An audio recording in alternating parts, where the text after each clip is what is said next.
todos, ¿qué tal?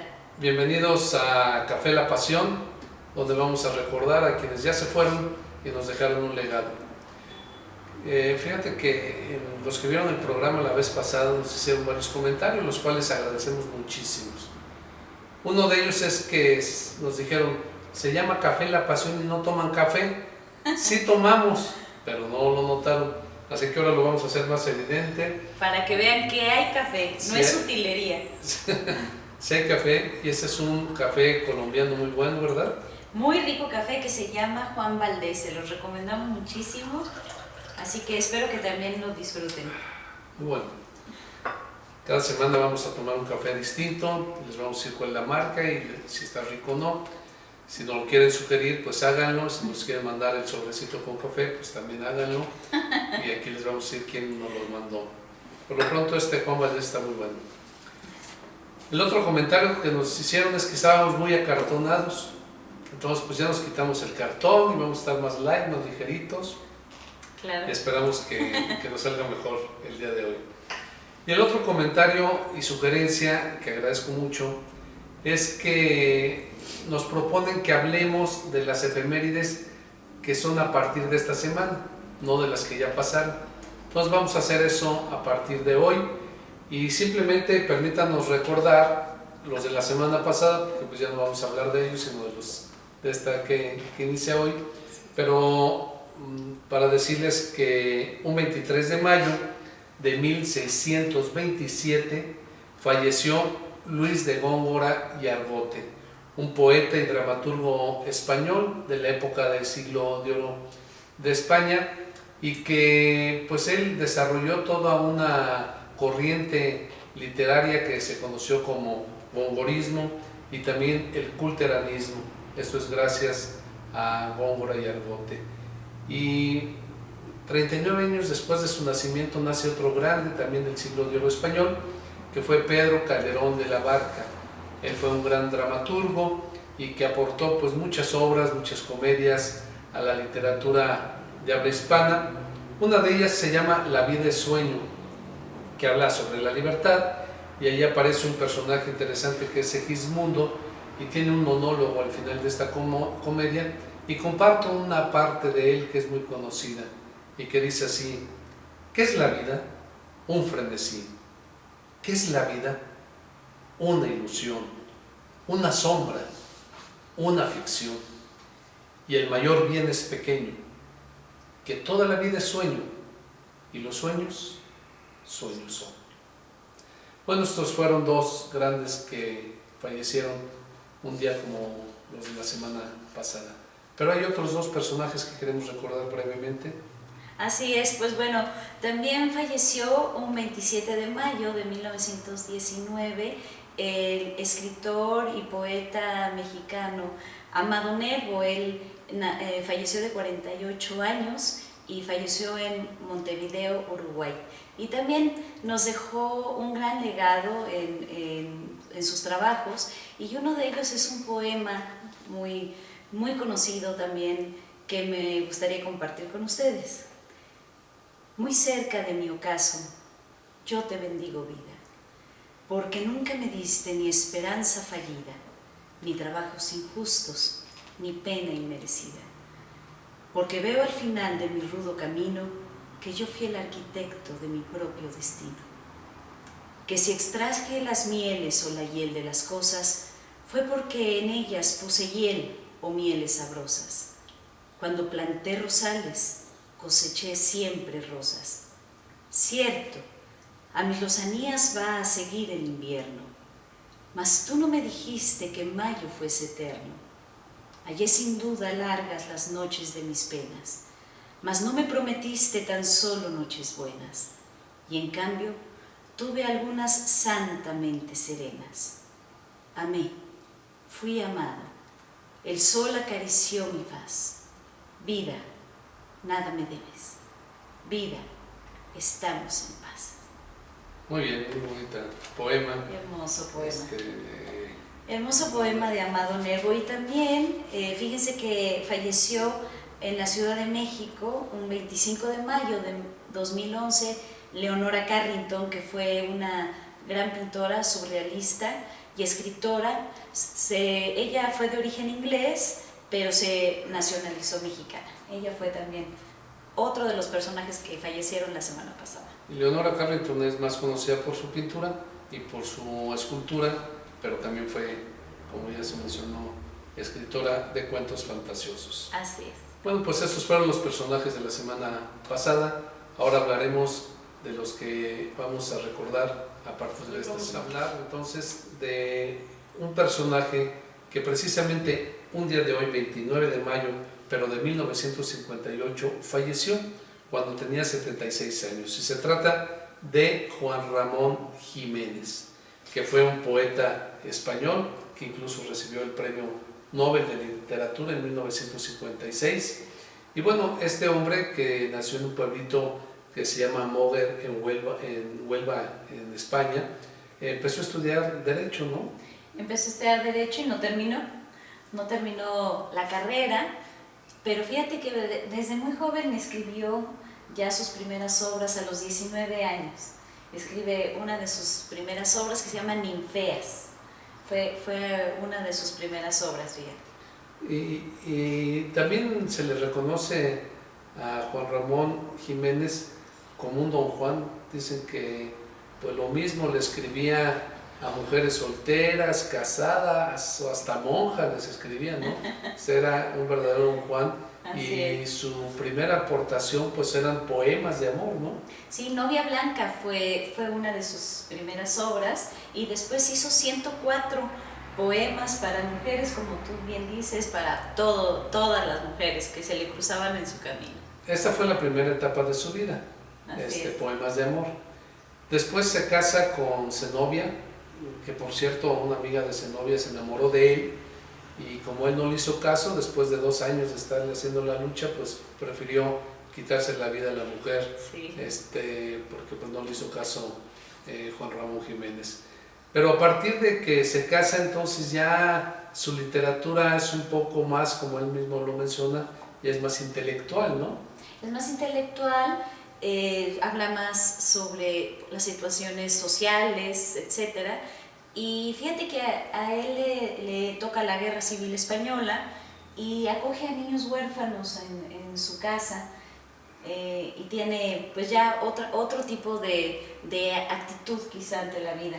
Así es. Pero, digo, como causa también de la Guerra Civil Española tiene que salir y se va primero como agregado cultural a Washington, y después termina dando clases junto con su esposa, que por cierto también le ayudó a traducir varias obras de origen indio, de la India, pero terminan dando clases, y allí empieza otra faceta de su vida, una parte ya más mística, ¿no? Sí, de hecho exactamente se convierte ya en su vida más tranquila. En 1956, que gana el premio Nobel por Platero y yo, pues ya... No, se lo otorgan porque los premios Nobel no se ganan, se los otorgan por la obra. Ok, bueno, pues entonces le otorgaron el premio Nobel gracias a su obra Platero y yo, que es en esta etapa mística que mencionas, ¿no? Sí, efectivamente. Y Platero y yo empieza diciendo así: bueno, Platero era un burro, como todo el mundo lo sabe, y esta obra pues son pequeños capitulitos donde son pasajes que tiene el personaje con Platero, que va al campo, que va haciendo esto, con lo otro, ¿no? Y empieza diciendo: Platero es pequeño, peludo, suave, tan blando por fuera que se diría todo de algodón, que no lleva huesos. Solo los espejos de azabache de sus ojos son duros, cual 2 escarabajos de cristal negro.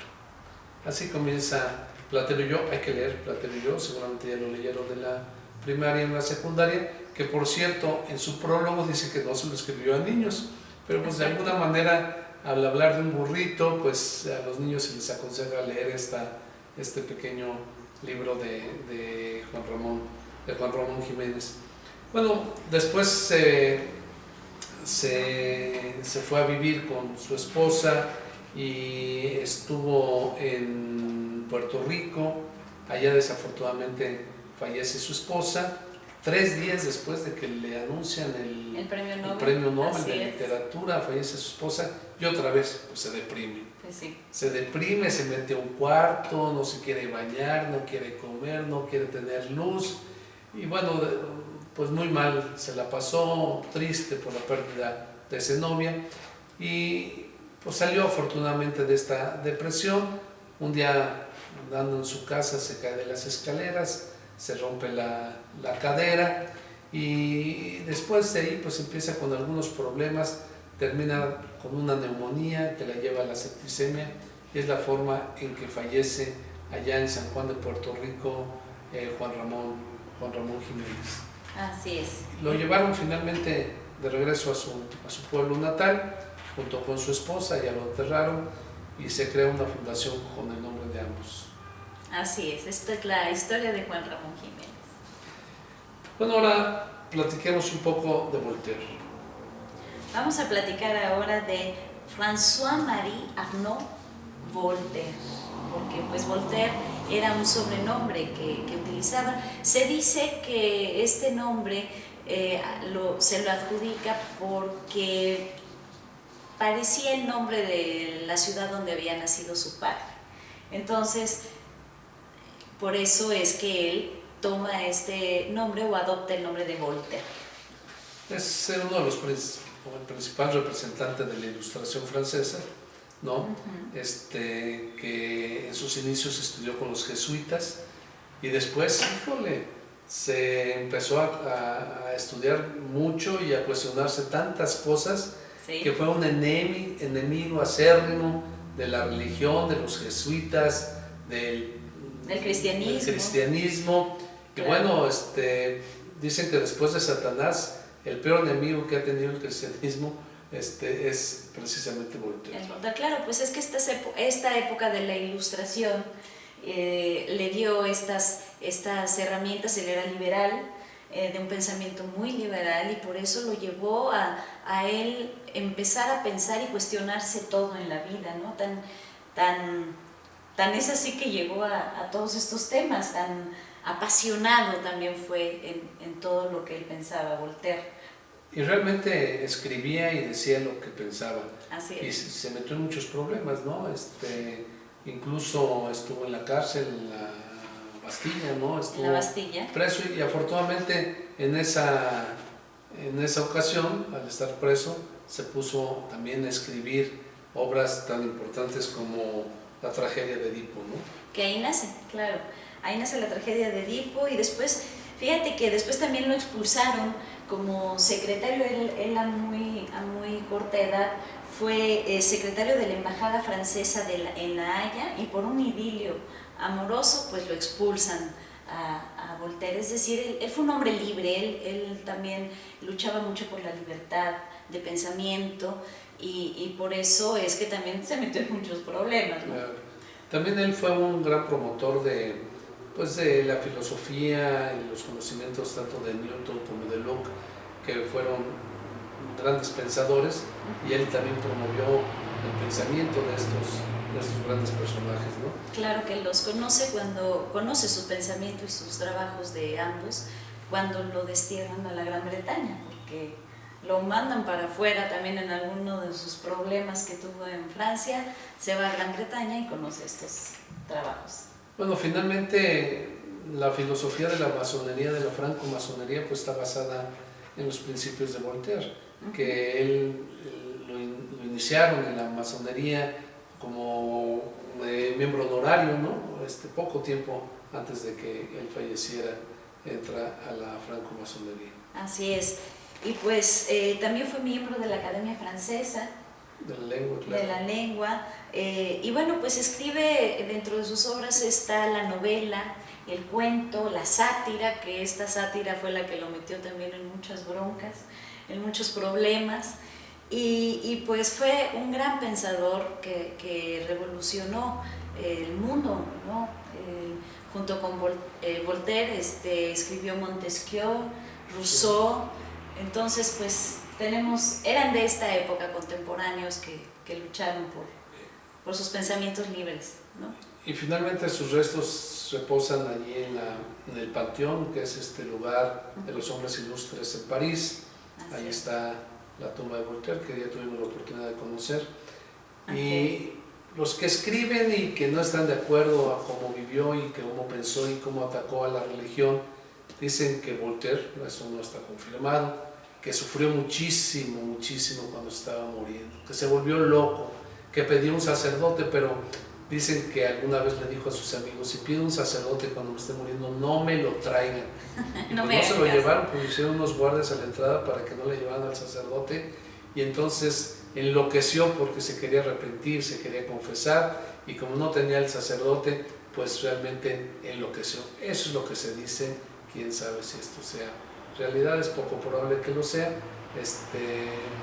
Incluso hay una carta que se difundió donde él dice que sí se confesó, que le llevaron un sacerdote, y la firman ahí los testigos. Bueno, es parte de la leyenda de este gran personaje. Así es. Muy bien, pues entonces vamos a hablar de una mujer que fue Helen Keller. Ella falleció el 1 de junio de 1968. Helen Keller nació en Alabama, y pues la vida de Helen Keller es una historia que hay que tener en cuenta para tomarlo como modelo, como superación personal. Helen Keller, cuando tenía año y medio de edad, tuvo una infección viral que le causó una meningitis, probablemente por el virus del sarampión, y la dejó sin ver y sin escuchar. Para cualquiera, un niño a esa edad que deja de ver y deja de escuchar, pues es una gran tragedia, y es muy difícil pensar que pueda tener un futuro exitoso. Bueno, Helen Keller superó eso gracias a que tuvo una institutriz a su lado que le ayudó tanto a escribir, incluso a publicar lo que ella escribía, ¿no? Y se fue superando y entró a la secundaria y fue avanzando en sus estudios. Así es. Bueno, pues Anne Sullivan es el nombre de esta institutriz que le ayudó tanto a superarse a Helen Keller, y se graduó a tal grado que llegó hasta la Universidad de Cambridge y se graduó en artes. Así que pues ahí el empeño que tuvo ella por salir adelante ante la adversidad, ¿no? Tuvo una docena de libros que todos tienen que ver con, bueno, no todos, muchos tienen que ver precisamente cómo entender la vida, pero ella empezó a darse cuenta de las injusticias sociales y se metió a movimientos socialistas, incluso participó en el Partido Socialista, ¿no? Sí, y bueno, y aparte redactó múltiples artículos también con esta temática socialista, y Helen Keller fue una activista totalmente filantrópica, totalmente ayudó a muchísimas personas con problemas como los que ella tenía, tal es así que hizo la fundación Helen Keller para ayudar a niños invidentes, ¿no? Niños invidentes, y también esta institución que es Helen Keller, que es una institución que se dedica a estudiar la discapacidad, la nutrición y la salud, y que aporta mucho. Bueno, Helen Keller, una gran humanista, ella viajó por todo el mundo dando conferencias, visitó en la Segunda Guerra Mundial a los soldados que habían perdido la visión o la audición, también estuvo con las víctimas de la bomba atómica, y bueno, fue una gran humanista, filántropa, que aportó mucho a todas estas causas de personas con este tipo de discapacidad. Así es, pues, y tan es así que en los Estados Unidos el presidente Jimmy Carter hace un día especial, el Día de Helen Keller. Entonces se conmemora a este gran personaje de la historia que ayudó a tantas personas, y pues hay muchísimas películas, libros, ella escribió muchas cosas acerca de autobiografías, y pues bueno, es un personaje que vale muchísimo la pena recordar y seguir su vida, ¿no? Así es, finalmente a los 87 años de edad tiene una hemorragia cerebral, un día se va a dormir y ya no despierta por un infarto al corazón. Esa fue la vida de Helen Keller, que insisto, pues su literatura, lo que ella escribió, lo que tuvo éxito, realmente fue su biografía de cómo superó este tipo de problema que no le impidió llegar a la universidad y ser una gran, gran mujer. Así es. Pues Helen Keller, aquí está. La literatura es siempre una expedición a la verdad. Franz Kafka. Muy bien. Es de quien vamos a hablar ahora. Franz Kafka, fíjense que murió un 3 de junio de 1924. Él nació en Praga, era de origen judío y tuvo 3 hermanas menores y 3 hermanos mayores. Sus 3 hermanas menores sufrieron en un campo de concentración y murieron. Ahí fallecieron. Ahí fallecieron en un campo de concentración. ¿Qué te parece? Bueno, eso marcó mucho la vida de Kafka. Así y también es. su forma de escribir. Realmente la escritura de Kafka, que es uno de los grandes, grandes escritores de la literatura universal, pues está influida por esta tragedia familiar. Él escribió cosas terroríficas, tragedias. También el conflicto con su padre, la relación padre-hijo, se ve reflejado en su obra, ¿no? Así es. Y bueno, pues tenemos justamente novelas que son ejemplo de este tipo de pensamiento de Kafka, como El proceso, por ejemplo, El castillo desaparecido y La metamorfosis, una de sus obras más conocidas. Así es, su literatura está asociada con el existencialismo, ¿no? Con el existencialismo y con el expresionismo, porque él en el momento de escribir, pues expresaba toda esta angustia y este dolor que vivió en su infancia incluso. La obra de Kafka es tan, digamos, dramática y tan impactante, que incluso hoy en día, para hablar de algo realmente increíble, algo que pareciera que no tiene pies ni cabeza, algo inverosímil, efectivamente, decimos que es algo kafkiano, y es una palabra, es un calificativo que se utiliza con cierta frecuencia para describir este tipo de situaciones que se pueden dar en la vida cotidiana, ¿no? Sí, y fíjense que Kafka realmente no quería que se dieran a conocer sus escritos.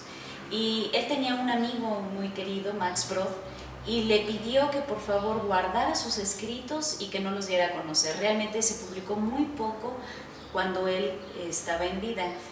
Y pues Max Brod no le hizo caso porque vio el gran talento de su amigo, y cuando muere publica toda su obra. Entonces realmente la obra que conocemos de Kafka es gracias a Max Brod, que pues como les comento no le hace caso y dice yo voy a publicar esta obra, y afortunadamente que lo hizo porque pues pudimos conocer a este gran escritor. Bueno, Kafka es de estos personajes que se ve afectado por la tuberculosis, y como muchos otros, pues fallece con esta enfermedad. Esa es como termina Kafka su vida, ¿no? Así es, pues este fue Franz Kafka. Amo el canto del cenzontle, pájaro de las 400 voces. Amo el color del jade y el enervante perfume de las flores. Pero lo que más amo es a mi hermano, el hombre. Netzahualcóyotl. Sí. Y bueno, ahora platicaremos un poquito de este personaje que falleció un 4 de junio, se piensa que falleció un 4 de junio de 1472. Netzahualcóyotl, como ustedes saben, fue un emperador, un monarca de Texcoco, de origen chichimeca. Finalmente sus orígenes son chichimecas, y su nombre significa coyote hambriento. Así es. O coyote en ayuno. Coyote en ayuno. Ese es el significado de Netzahualcóyotl. Pues como monarca que fue educado con gran nivel de educación. Además él mostró gran sabiduría, fue poeta, por eso hablamos de él ahora, por su parte de poeta. Aunque como monarca y como hijo de un gran monarca, pues se enfrentó con Tezosomoc en aquella época en una lucha de poder donde fue perseguido, muchas veces lo intentaron matar, huyó, lo apresaron, lo enjaularon, lo condenaron a la muerte, pero también salió de esas cuando fue suplido por un amigo y que pues mataron al amigo por traidor, y Netzahualcóyotl siguió en libertad, huyendo, escondiéndose, hasta que por fin logró ganar la batalla a los hijos de Tezosomoc y por fin él regresó a Tlaxcala. Allí tomó después Texcoco y liberó a México y a Tenochtitlan. Bueno, este gran emperador, y que todo el mundo lo conocemos, y que fue un poeta, escribió algo así, además de esto que Jimena acaba de mencionar, que por cierto, ese poema, como todos saben, está inscrito en los billetes de 100 pesos. Con una letra pequeñita. Cuando uno ya no alcanza a ver esa letra, a leer esa letra, es cuando se da cuenta que ya algo está pasando con su vista. Yo hace muchos ayeres pues la leía con gran facilidad. Dice, no hombre, yo puedo leer el poema de Netzahualcóyotl. No, ahora ya no lo puedo leer. En fin, Netzahualcóyotl escribió esto, que se llama Yo lo pregunto. Yo, Netzahualcóyotl, lo pregunto. ¿Acaso de veras se vive con raíz en la tierra? Nada es para siempre en la tierra, solo un poco aquí. Aunque sea de jade, se quiebra. Aunque sea de oro, se rompe. Aunque sea plumaje de quetzal, se desgarra. No para siempre en la tierra, solo un poco aquí. Es un poema bello, que habla pues de que las cosas terrenales son pasajeras, simplemente pasajeras, efímeras, solo un poco aquí. Lo más importante no está precisamente en las cosas materiales. Estos han sido los personajes que vamos a recordar su fallecimiento en el transcurso de la semana que precisa empieza hoy, domingo 29 de mayo. Así es. Pues muchas gracias, Jimé. Pues muchas gracias. Nos estaremos viendo la próxima vez, menos acartonados, más claros y tomando café. ¿Y te acuerdas de la recomendación? ¿Que cuál es? Nuestra recomendación para todos es lean.